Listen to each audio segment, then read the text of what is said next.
française tous les jours dans Europe 1 Matin. Jean Z nous fait le point sur une jeune entreprise ou une association qui a trouvé la bonne idée. C'est la chronique des initiatives positives. Bonjour Jean. Bonjour à tous. Alors ce matin Jean, on va parler pâtisserie et recyclage, c'est ça ? Oui, et ce gâteau a même un nom, le Souki, S-O-O-K-I-E. Un biscuit qui a même sa boutique au Mans, dans la Sarthe. Un Souki qui a une particularité.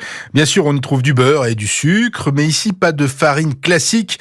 À la place, c'est du pain sec, invendu et transformé en chapelure qui est utilisé en remplacement. Mais alors dites-nous, comment est né ce gâteau anti-gaspi en quelque sorte ? C'est en 2018 qu'Alix et Jérémy ont inventé la recette des Souki lors d'un défi.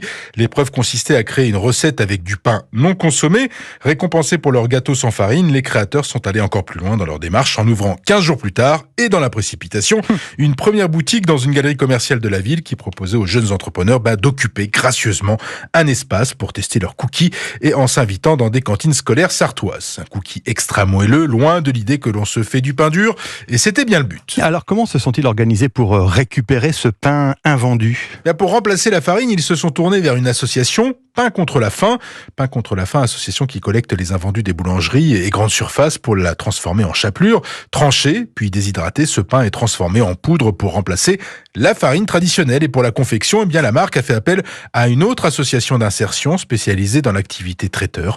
En 15 jours, donc, ils ont quitté leur emploi et ont ouvert leur magasin pour se consacrer à 100% à leur Souki. Eh bien dis donc, et donc aujourd'hui, ils ont pignon sur rue au Mans. Alors, ils n'ont pas quitté leur galerie commerciale des Jacobins, mais pour déguster les biscuits anti-gaspi, Souki est distribué désormais depuis quelques mois dans une trentaine de grandes surfaces et autres épiceries fines en Sarthe.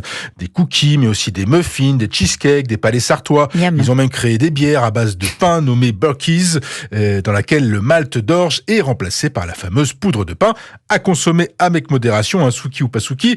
Ici, tout est fait maison et cette démarche, cette philosophie ne s'arrête pas à l'utilisation de pain invendu ou à la fabrication maison. Toute la chaîne de production et de distribution est pensée pour être réalisée en circuit court. Le périmètre ne dépasse pas les 20 km, minimisant au passage l'impact environnemental de ces gâteaux pour les gourmands de la Sarthe et plus si le succès ne se dément pas. On est obligé d'y aller. Bah oui, forcément. Merci Jean Z et à lundi pour de nouvelles initiatives positives.